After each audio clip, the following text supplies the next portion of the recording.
Assalamualaikum warahmatullahi wabarakatuh. Kepada yang terhormat Bapak Ahmad Yani, MPD, sebagai dosen pengampu mata kuliah ke-PGRI-an. Dan juga teman-teman mahasiswa 4B yang saya banggakan. Di sini, kami kelompok 1 akan mempresentasikan hasil kerja kelompok kami, yaitu mengenai bab 1, sejarah dan dinamika PGRI. Sebelumnya, saya akan memperkenalkan anggota kelompok kami yang terdiri dari saya sendiri, Muhammad Erwin Rusdiansyah, Ifah Amniatul, Lutfia, Masturah, dan yang terakhir Marfu'ah. Materi pertama dan kedua akan disampaikan oleh Saudari Ifah. Sejarah dan dinamika PGRI. Organisasi yang lahir pada tanggal 25 November 1945 ini tumbuh dan berkembang seirama dengan dinamika perkembangan bangsa dan negara Indonesia. PGRI telah terbukti tahan uji terhadap setiap perkembangan zaman dalam rentang waktu selama 75 tahun, tanpa adanya tanda-tanda yang menunjukkan organisasi ini semakin melemah. Bahkan, organisasi ini terlihat semakin kuat, sekalipun menghadapi tantangan baru dari organisasi guru lain yang lahir sejak era reformasi. Apa sebenarnya yang membuat PGRI menjadi seperti saat ini? Yaitu, sebagai organisasi perjuangan, PGRI merupakan wadah para guru untuk memperoleh, mempertahankan, meningkatkan, dan membela hak asasinya, baik sebagai pribadi, anggota masyarakat, warga negara, maupun pemangku profesi keguruan. Gerakan guru pada masa perjuangan kemerdekaan. Zaman Belanda masuk pada tahun 1912 dan mendirikan sebuah gerakan yang diberi nama Persatuan Guru Hindia Belanda dan disingkat PGHB, dan diketuai oleh Kartosuproto. Anggotanya mencakup guru bantu, guru desa, kepala sekolah, dan pemilik sekolah. Sedangkan pendidikan mereka juga berbeda-beda. Ada yang tamatan Quick School atau KS, Normal School atau NS, dan lain-lain. PGHB yang bersifat unitaristik itu pecah, dan masing-masing anggotanya berjuang sesuai dengan program kerjanya, terutama dalam memperjuangkan gajinya. Pada tahun 1919, di samping PGHB, terbentuk pula gerakan-gerakan baru, diantaranya Persatuan Guru Bantu (PGB), Persatuan Normal School (PNS), Quick Schooler Bund (KSB), dan School of Sinners Bund (KSB). Perpecahan ini sangat buruk akibatnya bagi para guru. Antara lain, martabat guru menjadi turun dan mereka tidak kompak lagi dalam memperjuangkan statusnya. Pada tahun 1932, nama PGHB diganti menjadi PGI atau Persatuan Guru Indonesia. Penggantian nama Hindia Belanda menjadi Indonesia sangat mengejutkan pihak Belanda. Namun sebaliknya, bagi para guru Indonesia, nama itu sudah sangat disukai dan diidam-idamkan sejak lama. Materi ketiga akan disampaikan oleh saya sendiri. 3. Lahirnya PGRI tanggal 25 November 1945. Pada tanggal 23 sampai 25 November 1945 bertempat di Sekolah Guru Putri atau SGP Surakarta, Jawa Tengah, diselenggarakan Kongres Guru yang pertama.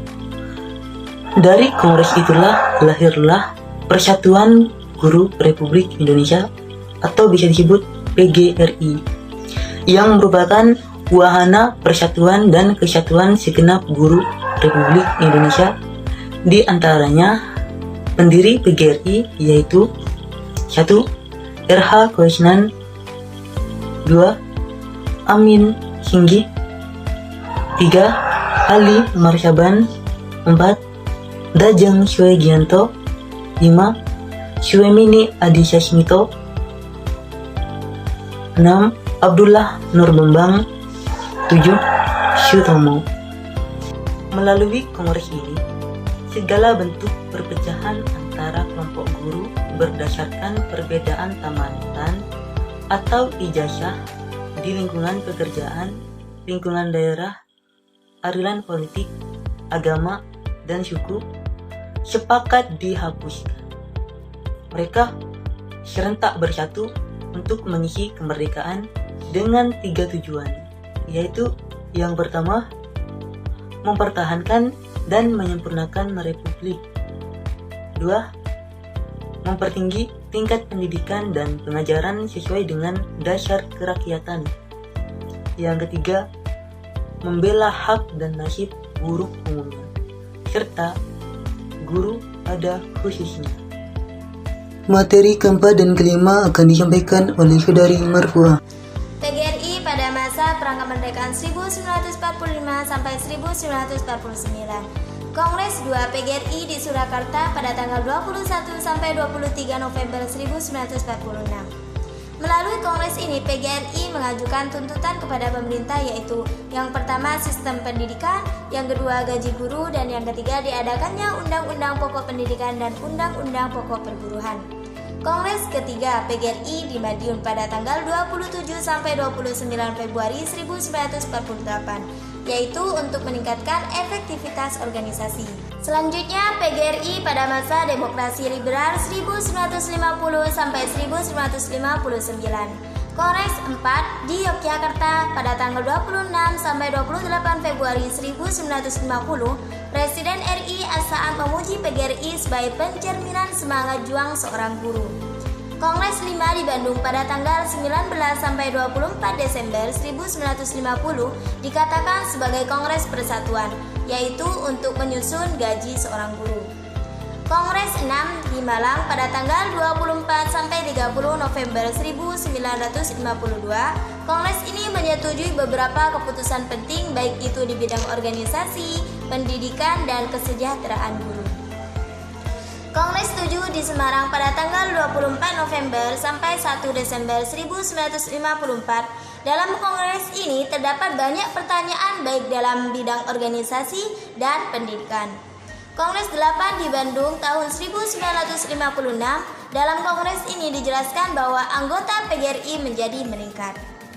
Materi ke-6 dan ke-7 akan disampaikan oleh Saudari Lucia. 6. PGRI pada masa demokrasi terpimpin 1959 sampai 1965. Lahirnya PGRI, yang pertama, lahirnya PGRI Non-Fact Center atau PKI. PGRI Non-Fact Center adalah PGRI yang beranggotakan guru-guru yang bervalisasi ke PKI, dipimpin oleh guru-guru yang bervalisasi politik ke pemerintahan. Dalam hal itu Presiden Soekarno yang saat ditopang oleh PKI. Pemecatan massal pejabat departemen pada KP dan K. Pidato Dr. Busono Wiwoho. Pemecatan massal pejabat departemen P dan K 1964. Dr. Busono Wiwoho. Isi pidato tersebut menimbulkan pertentangan kalangan pendidik karena hal itu dirasakan sangat berkaitan seorang pendidik. PGRI pasca peristiwa G30S atau PKI pada tahun 1966 sampai 1972. Masa perjuangan untuk turut menegakkan Orde Baru, konsolidasi dan penempatan kembali organisasi, maka meneruskan dan menyesuaikan misi organisasi secara tegas dan tepat dalam pola pembangunan nasional yang baru.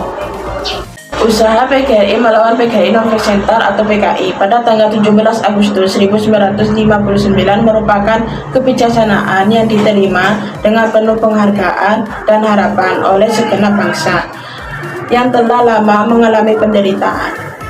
7. PGRI sejarahnya Orde Baru. A. Kesatuan Aksi Buruh Indonesia atau KAGI.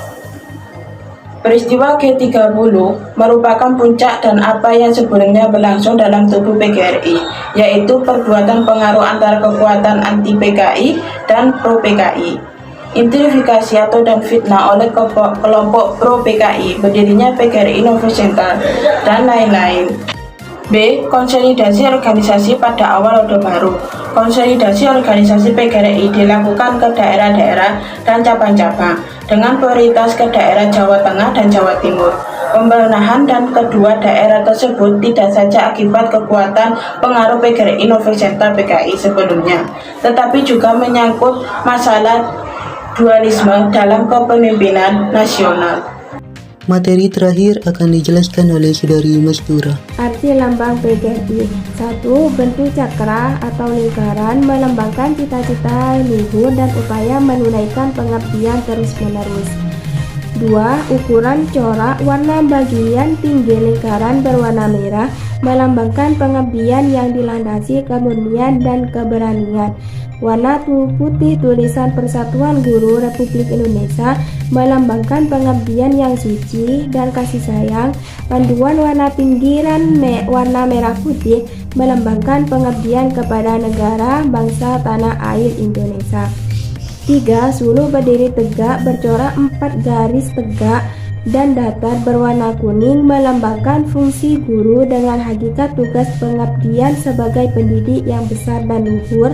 4. Nyala api dengan sinar warna merah melambangkan arti ideologi Pancasila dan arti teknis yakni sasaran budi pekerti, cipta, rasa, karsa, dan karya generasi. Yang kelima, 4 buku mengapit suluh dengan posisi 2 datar dan 2 tegak berwarna putih melambangkan sumber ilmu yang menyangkut nilai moral, pengetahuan, keterampilan, dan akhlak bagi tingkatan lembaga pendidikan. Yang keenam, warna dasar tengah hijau melambangkan kemakmuran generasi.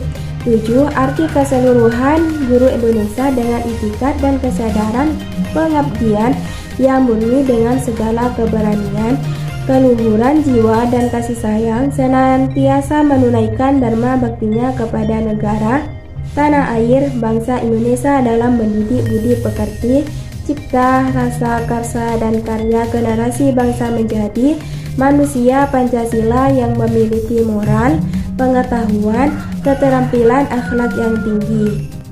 8.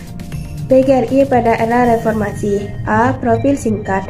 Nama organisasi adalah Persatuan Guru Republik Indonesia yang disingkat PGRI. PGRI itu sendiri didirikan tanggal 25 November 1945 dalam Kongres Guru Indonesia I di Surakarta, Jawa Tengah. PGRI berasaskan Pancasila dan Undang-Undang Dasar 1945 Nomor 1 Ayat 5. PGRI adalah organisasi perjuangan, profesi, dan pertenaga kerjaan berskala nasional. PGRI juga bersifat unitaristik, yaitu tanpa memandang perbedaan ijazah, tempat bekerja, kedudukan, suku, jenis kelamin, agama, dan asal-usul. 2. Independen, yaitu berlandaskan prinsip kemandirian organisasi dengan mengutamakan kemitra sejarah dengan berbagai pihak. B. Tantangan era reformasi. Era reformasi merupakan suatu kurun waktu yang ditandai berbagai perubahan untuk membentuk tatanan baru yang lebih baik dan mencapai tujuan nasional yang dicita-citakan. Adapun yang menjadi tujuan reformasi tersebut adalah tercapainya tatanan kehidupan yang lebih baik dalam masyarakat madani, yaitu masyarakat demokratis, sejahtera, dan agamis. J. Tata kelola organisasi PGRI. 1. Visi. Terwujudnya PGRI sebagai organisasi profesi terpercaya, dinamis, kuat, dan martabat. 2. Misi. A. Mewujudkan PGRI sebagai organisasi profesi. B. Melaksanakan fungsi dan kewenangan organisasi profesi. C. Mewujudkan prinsip-prinsip profesionalisme. D. Meningkatkan kesejahteraan guru, dosen, dan tenaga pendidikan. B. Membangun PGRI yang kuat. Sebagai organisasi yang kuat, PGRI disangka oleh pilar budaya organisasi yang sehat, kesadaran yang sama atas keyakinan, prinsip, nilai, dan cita-cita, atau visi bersama para anggota. Kesadaran yang berorganisasi para anggota tersebut mewujudkan dan perilaku berorganisasi menjadi karakter berorganisasi. Demikianlah presentasi dari kelompok kami. Terima kasih. Wassalamualaikum warahmatullahi wabarakatuh.